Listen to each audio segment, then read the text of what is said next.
وَلَنَبْلُوَنَّكُمْ بِشَيْءٍ مِّنَ الْخَوْفِ وَالْجُوعِ وَنَقْصٍ مِّنَ الْأَمْوَالِ وَالْأَنفُسِ وَالثَّمَرَاتِ وَبَشِّرِ الصَّابِرِينَ الَّذِينَ إِذَا أَصَابَتْهُم مُّصِيبَةٌ قالوا إنا لله وإنا إليه راجعون أولئك عليهم صلوات من ربهم ورحمة وأولئك هم المهتدون. السلام علیکم ورحمۃ اللہ وبرکاتہ. بسم اللہ الرحمن الرحیم وبہ نستعین اما بعد. عزیزان گرامی، اسکرین کے اوپر آپ نے جس بچے کی تلاوت سنی ہے اور اس کی تلاوت سن کر آپ یقیناً سمجھ گئے ہوں گے کہ یہ بچہ فلسطین کا باشندہ ہے. یعنی اس کے پیچھے جو آپ بکھرے ہوئے سامان دیکھ رہے ہیں، جتنے مکانات پھوٹ کر گر چکے ہیں، تباہی اور بربادی آپ کو دکھائی دے رہی ہوگی.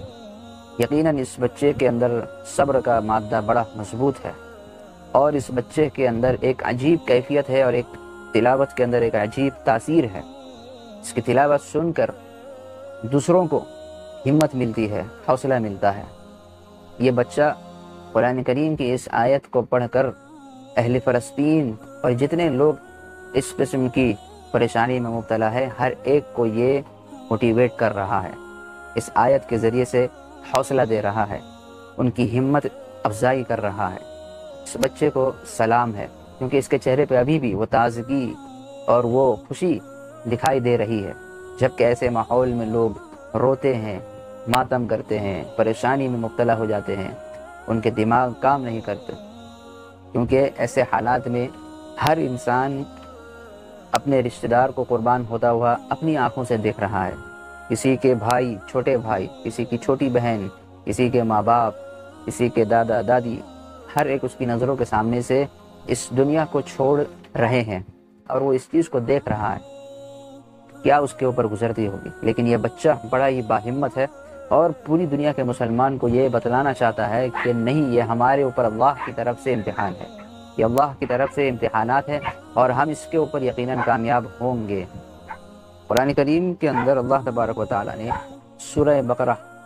پارہ نمبر 2 آیت نمبر 155 کے اندر یہ آیت اللہ تعالیٰ بیان فرماتے ہیں، وَلَنَبْلُوَنَّكُمْ بِشَيْءٍ مِّنَ الْخَوْفِ، یقیناً ہم تم کو ضرور ضرور آزمائیں گے، تمہارا امتحان لیں گے، تمہارا ٹیسٹ لیں گے، تم کو جانچیں گے، تم کو ہر طرف سے ٹٹولیں گے. کن کن چیزوں میں ٹٹولیں گے؟ پہلے نمبر پہ اللہ نے کہا ڈر سے، خوف کے ذریعے سے، تمہیں خوف دلا کر، تمہارے اندر ڈر پیدا کر کے، تمہارے اندر دہشت پیدا کر کے، چاہے وہ کوئی بھی کر رہا ہو، بہرحال انسان کی یہ کیفیت ہو جائے تو اس وقت وہ اللہ کی فرما برداری کرتا ہے یا نافرمانی کرتا ہے. یہ چیز اللہ تعالیٰ دیکھنا چاہتے ہیں. اس وقت وہ شکوہ کر رہا ہے یا شکریہ ادا کر رہا ہے، یہ اللہ کو دیکھنا ہے. دوسرے نمبر پہ کہا والجوع، بھوک کے ذریعے سے. بسا اوقات انسان کھانا نہ ملنے کی وجہ سے، بھوک کی وجہ سے بہت سارے گناہ کر بیٹھتا ہے اور بہت ساری باتیں اور بکواس اپنی زبان سے نکال بیٹھتا ہے. بعض لوگ خدا تعالیٰ کو بھی، اللہ تبارک و تعالیٰ کو بھی برا بھلا کہہ دیتے ہیں بھوک کی وجہ سے، کہ ان کے پاس اتنی دولت نہیں ہے کہ وہ اپنا پیٹ پال سکے، اپنے بال بچوں کا پیٹ پال سکے، اتنے پیسے نہیں ہوتے ہیں. تو وہ کبھی کبھی اس طرح کی شکایت بھی کرتا ہے اور وہ شکوہ بھی کرتا ہے. بعض مرتبہ نافرمانی پہ اترتا ہے، چوری کرتا ہے، ڈکیتی کر لیتا ہے، لوٹ مار کے ذریعے سے اپنی خواہشات کو مکمل کرتا ہے. اور کچھ لوگ جو ہے صبر کرتے ہیں، شکر کرتے ہیں. تو اللہ تعالیٰ وہی دیکھنا چاہتے ہیں کہ بھوک کی حالت میں یہ بندہ صبر کر رہا ہے، شکر کر رہا ہے یا شکوہ کر رہا ہے. آگے کہا وَنَقْصٍ مِّنَ الْأَمْوَالِ، مال کی کمی. مال کی کمی ہو جائے گی، اس کا مطلب یہ ہے کہ کوئی بیپاری آدمی ہے، کوئی تاجر آدمی ہے، تجارت کرنے کے لیے بہت سارا سامان لیا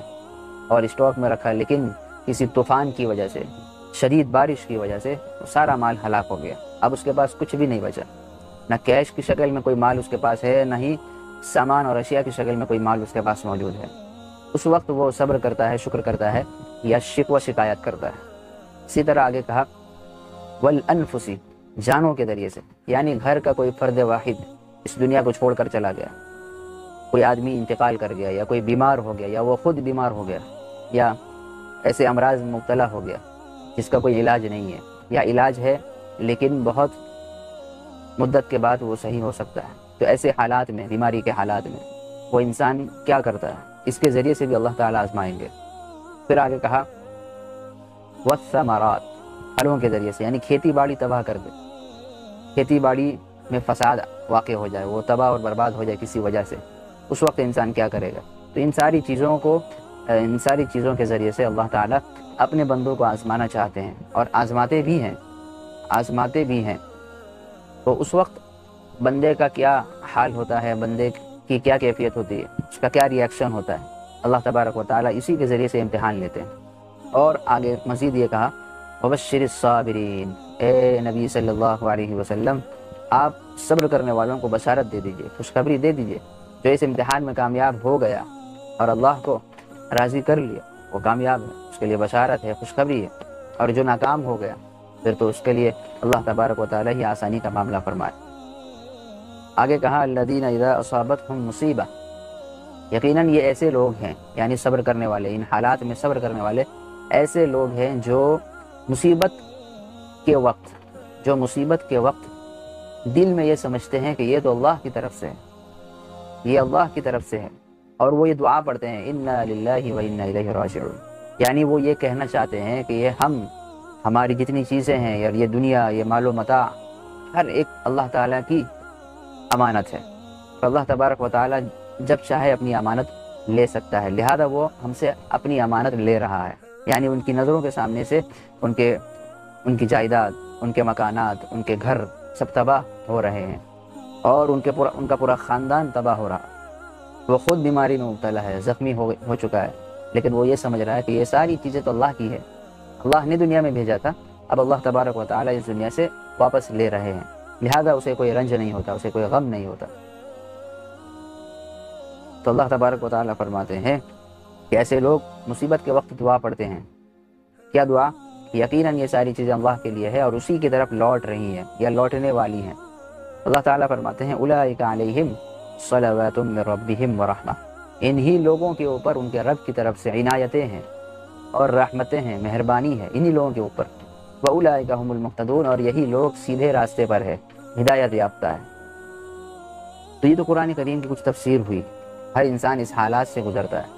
ہر انسان بیمار ہوتا ہے، ہر انسان کے گھر میں کسی نہ کسی کا انتقال ہوتا ہے، کھیتی کرنے والوں کی کھیتی کبھی کبھی برباد ہو جاتی ہے، ہر انسان کے اوپر ایسا وقت آتا ہے کہ اس کے پاس مال و متاع نہیں ہوتا، اور کبھی ایسا وقت آتا ہے کہ بہت اللہ نے اسے نواز دیا ہوتا ہے۔ تو ان دونوں حالات میں بندے کو شکر کرنا چاہیے، صبر کرنا چاہیے۔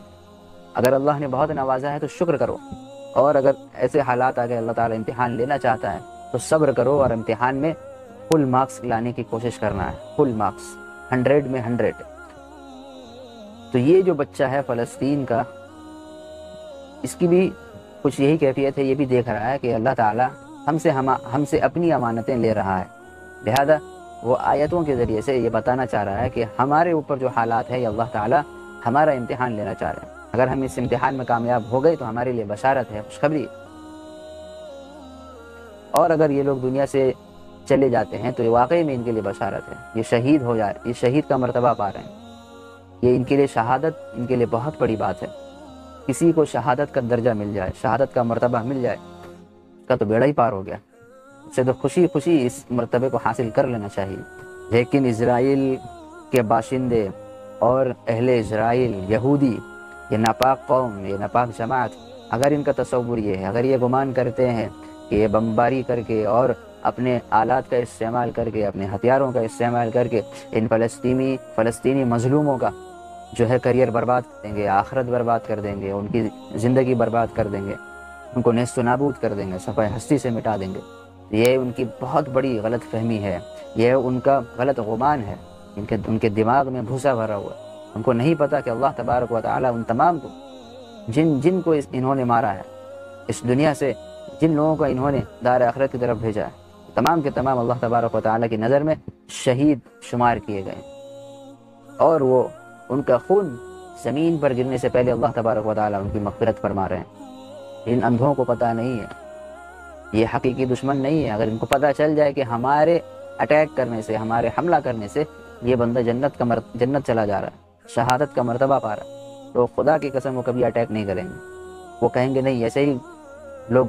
جو ہے اس دنیا کو چھوڑ کر چلے جائیں، کم سے کم کنفرم جنتی تو نہیں بنیں گے۔ اس وقت وہ ہمارے اصل دشمن ہوں گے۔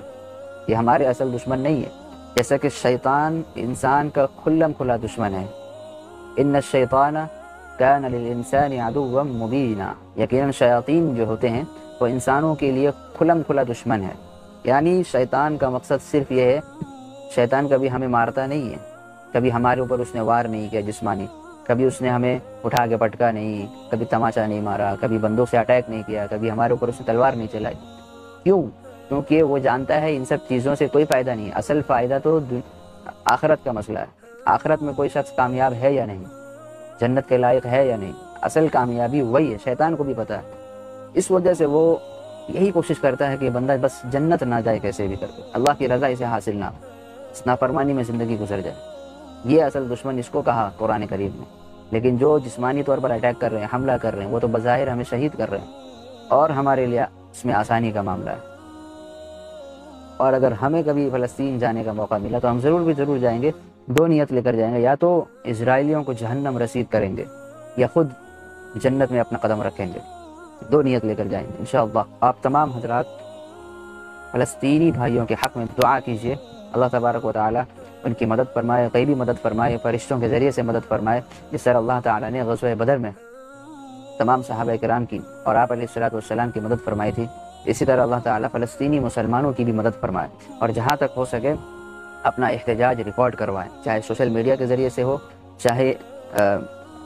راستہ جام کر کے ہو، یا ریلی نکال کر ہو، ہر ایک طریقے سے آپ اپنا احتجاج عملی اور جسمانی، روحانی، ہر ایک اعتبار سے آپ اپنا احتجاج ریکارڈ کروائیں۔ فلسطین کی کیا کیا فضیلتیں ہیں انشاءاللہ آپ کو بتائی جائیں گی، کہ کتنے انبیاء نے وہاں اپنی زندگی گزاری ہے، اور کنہوں نے وہاں پہ حکومت کی ہے، اور کن کن انبیاء کی قبریں وہاں موجود ہے، اور کن انبیاء نے وہاں نمازیں پڑھی ہیں، اور کس نے امامت کرائی وہاں پہ، اور مسجد اقصیٰ کی کیا تاریخ ہے، ساری چیزیں انشاءاللہ آپ کے سامنے رکھی جائیں گی۔ تب تک کے لیے آپ ہمارے ساتھ بنے رہیے اور ہمارے چینلوں کے ساتھ جڑے رہیے۔ وآخر دعوانا ان الحمد للہ رب العالمین۔